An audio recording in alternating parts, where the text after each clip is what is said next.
Over the years, Halo and Xbox have kind of gone together like peanut butter and jelly. And back when the Xbox 360 came out, achievements were introduced to the world of Xbox, and over the years, Halo has provided some really challenging goals that not only kept the replayability of the Halo franchise more alive than ever, but sometimes really pushed our patience. And with Halo finally coming to the PC sometime later this year, we decided it would be fun to take a look back at some of the most challenging Halo achievements of all time. Let's get into it.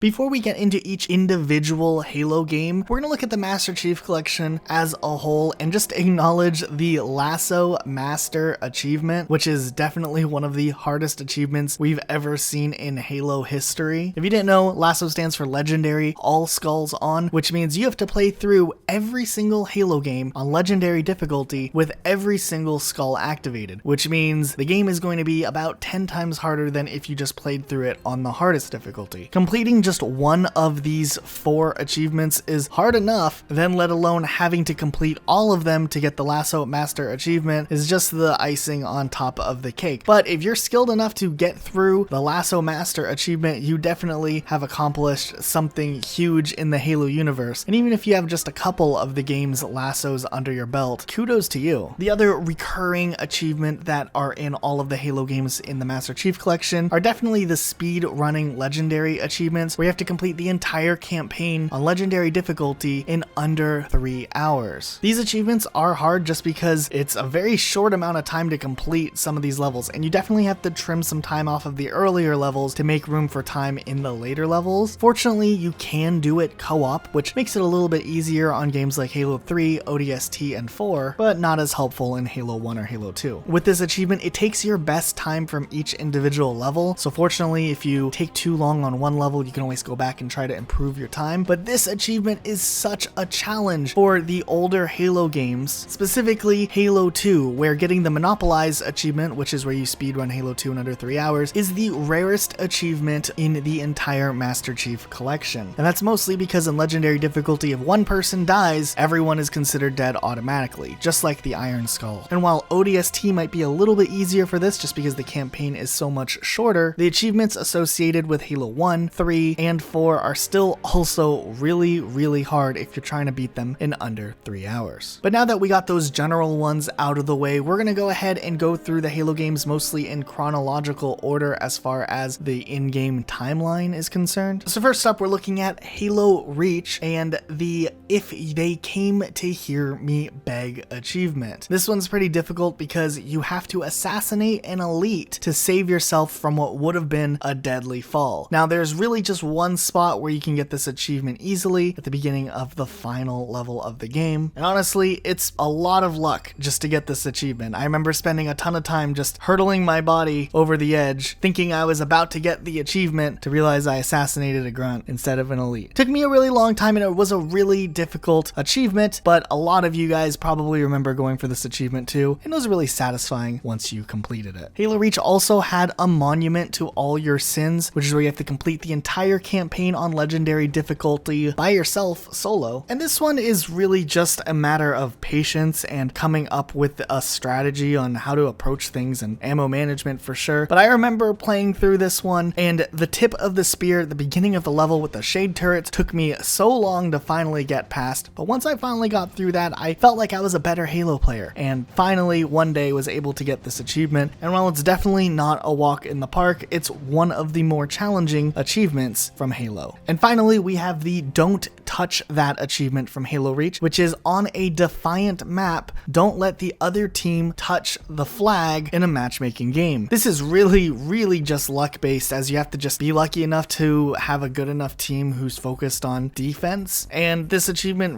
really just comes down to whether or not something kind of unusual happened where they didn't push in that in particular game and you're able to defend the flag. There weren't a lot of game types that let you just pick to play a Defiant map and get to play like like a flag defense game or something. So this achievement really was unclaimed by a lot of people who played Halo, just because you really had to get lucky with first getting a map and game type that allowed you to get this achievement, and then actually pulling it off and defending the flag. Shifting gears to Halo 1, we have the That Just Happened achievement, which is where you have to play through the library with no deaths on heroic difficulty, which is pretty challenging just because the library has a lot of random things that can jump up and kill you, especially the rocket launcher flood. And there's also an achievement called Speed Reader, which is where you complete the same level on legendary difficulty in under 30 minutes, which is a pretty big challenge in itself, and one of the really only speedrun achievements that we have on this list outside of the overall speedrun achievements we talked about already. To get this achievement, you definitely have to manipulate the spawns of the flood and look up some guides on how to get around some of the parts that you have to hold out, and even then, it's a very challenging achievement. Next, we also have achievements that are associated with the level 2 betrayals, which one of them is called Look Out for the Little Guys, which is where you have to play through this long level on heroic difficulty without letting a single grunt die. It's a lot harder than you think, just because the difficulty being at heroic or higher makes you sometimes want to lob a grenade or kind of just hip fire to make sure you're killing the elites that are around. If one grunt accidentally gets caught in the middle of the fire, it's all over for you. Alternatively, there's also the achievement called Leave It Where It Lay, which is where you play through this whole level on legendary without any weapon pickups. This is definitely, once again, one of the longer levels of the game, so you're gonna have to get creative with vehicles and figuring out how to get through this level without picking up a single weapon. Next up, we're taking a look at Halo 2, and the first achievement we wanted to point out was Legendary Anniversary, which is just completing Halo 2 on legendary. We kind of talked about this earlier, but Halo 2 is definitely one of the hardest Halo campaigns across the board, and playing this game on legendary isn't as easy as playing through other Halo games on legendary. Like we said earlier, if you do co-op, it's like you have the Iron Skull on, so if one person dies, you both die. So it's definitely going to take a lot longer to play through Halo 2 on legendary than other Halo games, and outside of the monopolized achievement, we thought that this one deserved to be on the list as well. Next, we're looking at the achievement The Return of Meg, which is actually a little Easter egg achievement, but it's still a pretty difficult achievement to pull off. To get this Easter egg and achievement, you have to beat the level Cairo Station in Halo 2 on legendary difficulty with the Thunderstorm Skull on, and you cannot get hit by a single enemy bullet. If you do, you have to either revert to last checkpoint or die and continue on. Fortunately, you can play around with the other skulls that are in the game, like the Scarab Skull, so you can make it a little bit easier, but still, just one bullet hitting you makes you have to go back. And finally, we're looking at the Ninja achievement from Halo 2 Vista, back when it was released on the PC, which is where in a non-team game, you have to kill 5 people by melee from behind. Essentially, you have to assassinate 5 people, which is pretty challenging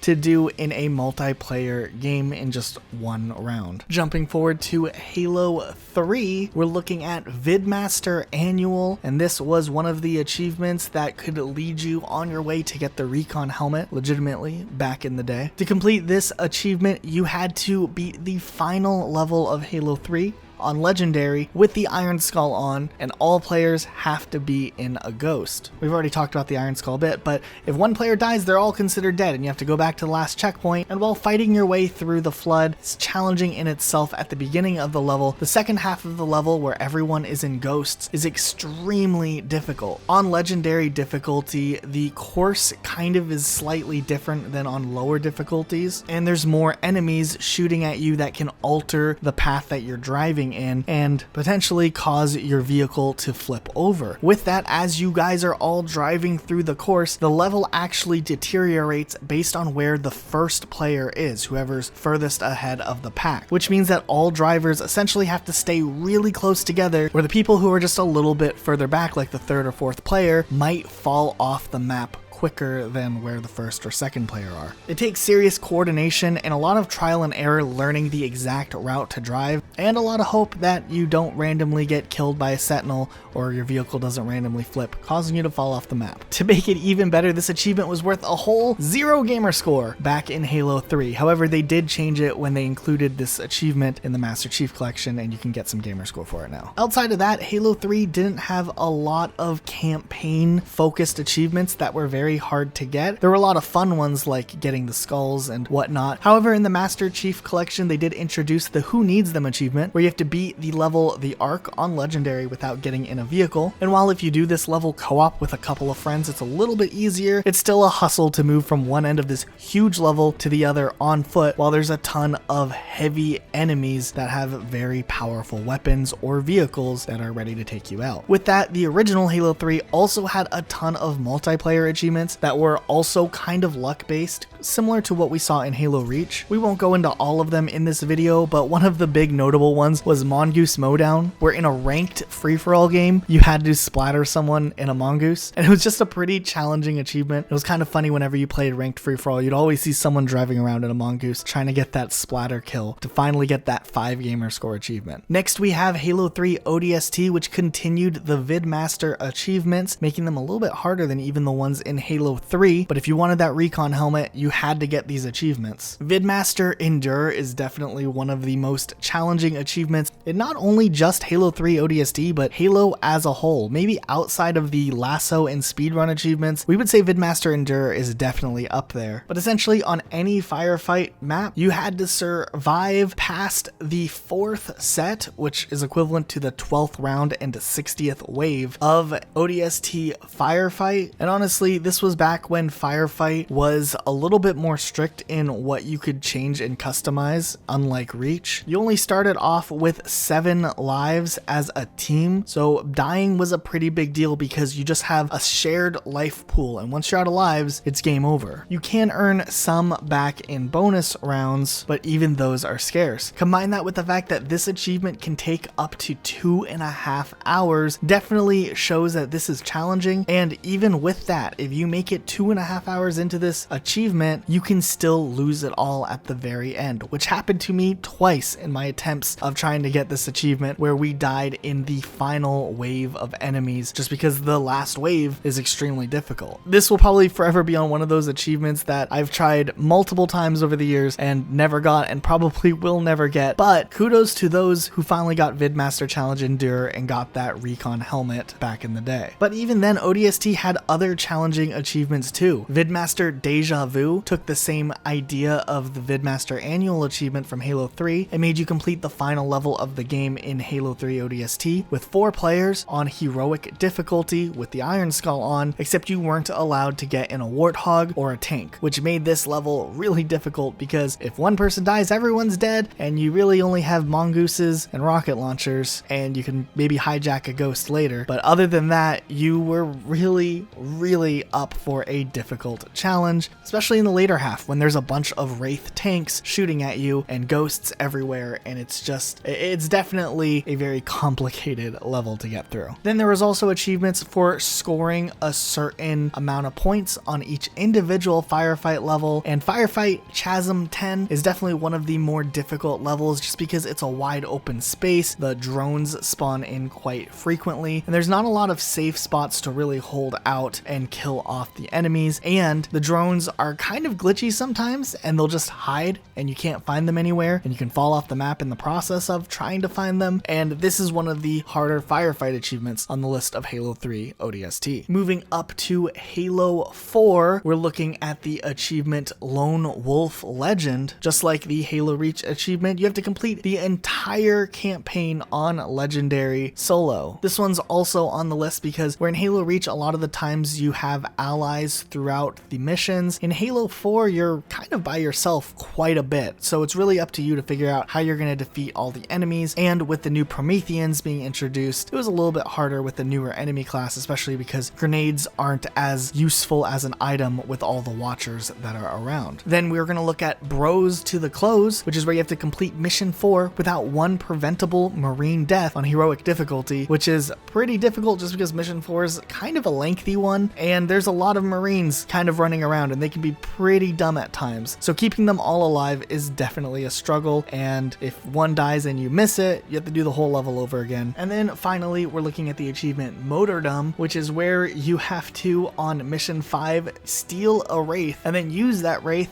to take out 4 other wraiths. Now, hijacking a wraith isn't that hard in Halo games, but on heroic difficulty, the accuracies of the other wraiths are definitely a lot higher, and just 1 or 2 hits of a wraith can completely obliterate your wraith. So this achievement is definitely really tricky to have, and you really have to learn how this map works and how to move around this level while dodging wraith shots and other enemies to completely kill 4 other wraiths before you lose the wraith. Now we're almost at the end as we look to Halo 5, but the first achievement we wanted to point out was the Harbinger achievement, which is where you have to complete the last level on legendary difficulty without anyone dying on your team. There was something different about Halo 5. They really worked on improving the AI skills from the previous Halo games, and legendary difficulty in Halo 5 is actually a lot harder than legendary on, say, Halo 3 or Halo 4. And with all the crazy things that go on in this last level of Halo 5, definitely completing it without one of your teammates dying is a struggle and challenge, and you have to really work together and stay on top of everything. Next, we're looking at the Worms Don't Surf achievement, which is where you have to knock 2 hunters off the ledge into the water, and this achievement, unlike the similar achievement that's found in Halo 4, is a lot harder due to that AI change that 343 implemented in Halo 5. For some reason, when you are attacking the hunters, they decide to run away, which makes it much harder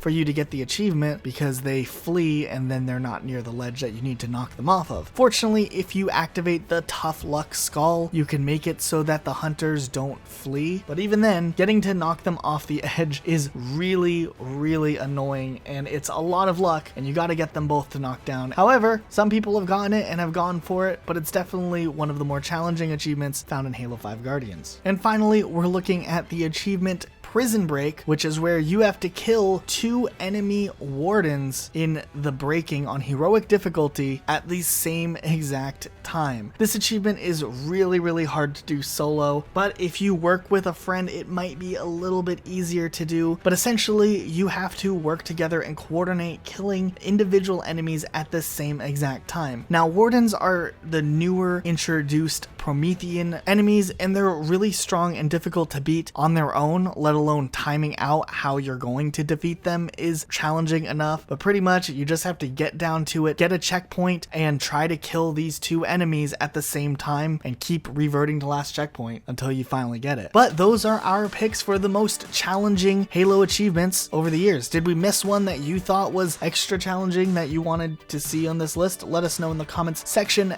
down below. Also, if you're trying to get some of these achievements, definitely check out the Halo Completionist, as he has some really good guides where he's gone through some of these achievements, including the LASO achievements. There will be a link in the description to that. Anyways, guys, if you like these types of videos and all things Xbox, achievements, and more, be sure to subscribe with notifications on. We'll see you all next time with a brand new video.